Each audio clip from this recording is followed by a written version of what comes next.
Welcome!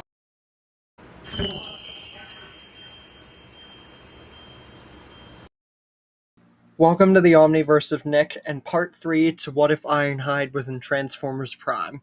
Before we get into it, be sure to check out the Omniverse's homepage, where our channel mascot Omni will direct you to the Discord, both Google Docs, and everything else the Omniverse has to offer, along with smashing the like button, subscribing to the Omniverse of Nick, sharing the Omniverse around, and turning on all Omniversal notifications, and commenting future requests and expectations in the comments section. With all that said, let's begin. We open up where we ended off last time, with the Autobots prepared for Soundwave's role in keeping the Decepticon cause stronger than it's ever been before, with Arachnid fully contained under the belt of the cons, and a lot of cons coming into the story earlier, and Starscream dead. So now the bots with Ironhide and Cliff prepare for war. Bulkhead goes up against Breakdown, and he just utterly dominates. RC and Cliff stage an attack against Arachnid, who is utterly taken aback by both their teamwork and by the weaponry that they possess. Ratchet defends himself against Knockout with his shield and his weapons and car mode. So Ratchet's overall holding his own against Knockout better than any version of him ever. Bumblebee fights off against Makeshift, and it's pretty freaking easy for him. And Ironhide deals with the tag team of Skyquake and Dreadwing. Optimus deals with the Soundwave clones and Soundwave himself. Bulkhead utterly dominates, as I said, Breakdown, and before long, Breakdown is killed. Like, dismembered, destroyed, everything.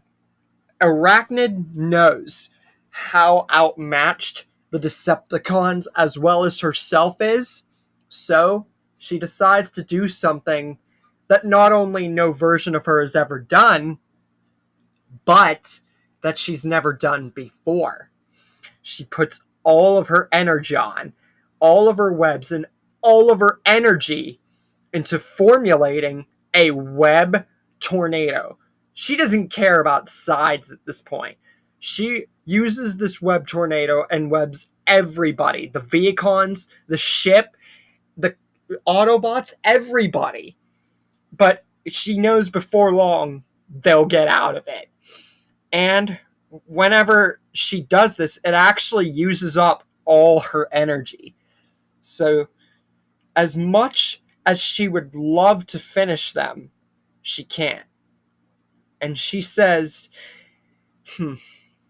looks like the cat's out of the bag. Soundwave. You should have known like Starscream. I don't take sides. I will be back. And soon, all Cybertronians will bow before Arachnid. And with this, she uses all the strength that she has just to get away. Meanwhile, Knockout has Ratchet pinned, but Ratchet manages to get him off by punching him square in the face. Knockout is angry at this, and lunges in for a full-fledged attack, and goes in for the punch, but then he is caught off guard and utterly destroyed by Bulkhead, who comes in for the kill. Cliff and RC come in to help against Makeshift, and Makeshift, seeing that he's not just had Bumblebee on his back, knows he's about to die. But then he formulates a plan and switches with a Viacon. Well, he doesn't switch, but he clones into a Viacon, and then he transforms into jet mode and gets out of there, with none of the bots being any the wiser, and the Viacon's actually coming in for the attack to throw him off from thinking who's actually Makeshift. Skyquake and Dreadwing go in to attack Ironhide, but he just cruises and bruises through all of the attacks. And with his own cannons, hammer, and missiles, Skyquake is killed. Then, him and Dreadwing face off, and Dreadwing uses his blade and tries to face off against Ironhide with his hammer.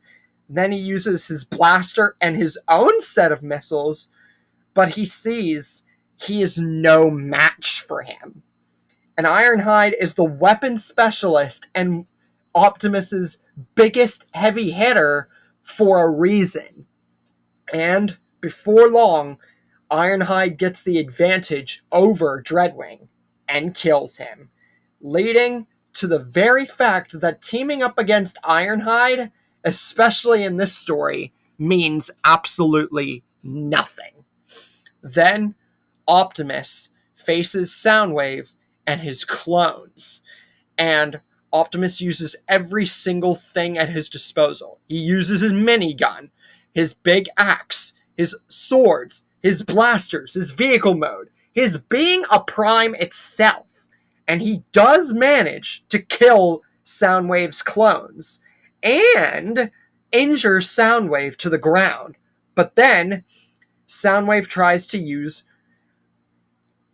Laserbeak and maybe even salvage the Laserbeaks from his other clones.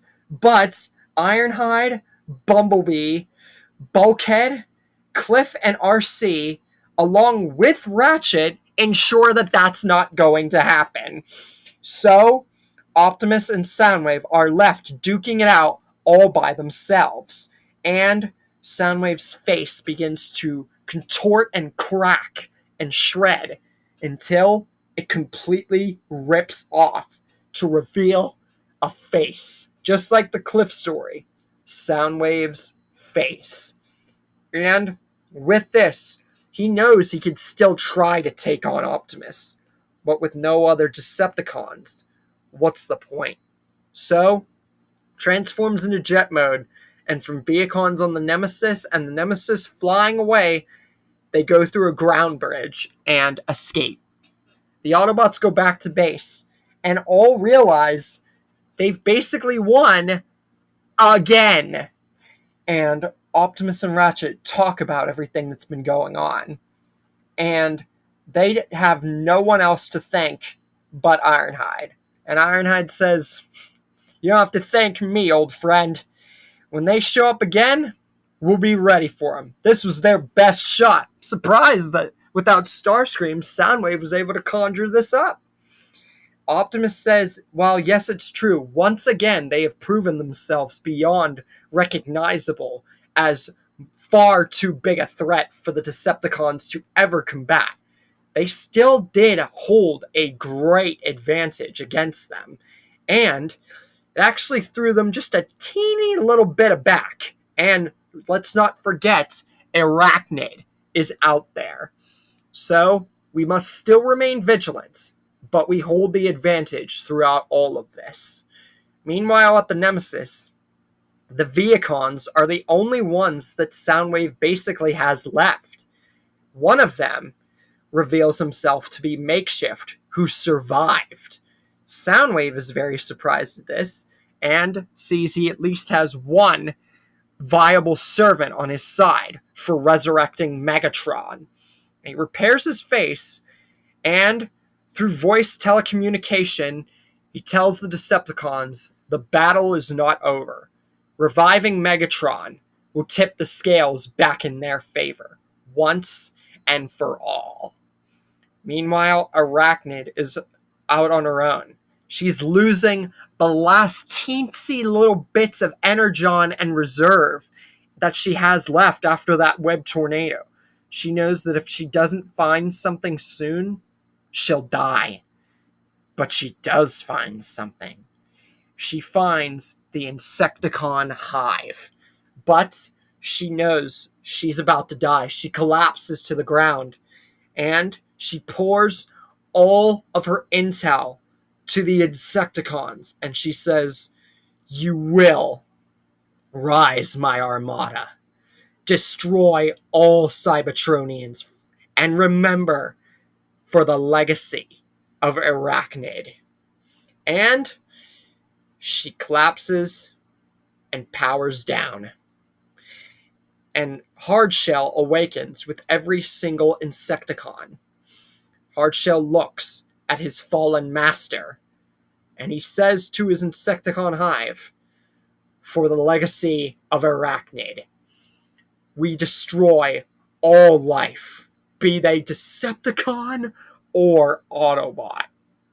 And leading the Insecticon charge, now with broken Decepticon cause with Soundwave, Makeshift, and Viacons, is this where we see Shockwave or some other force become present? Maybe Wheeljack and Magnus just overwhelmingly just finish the scales once and for all?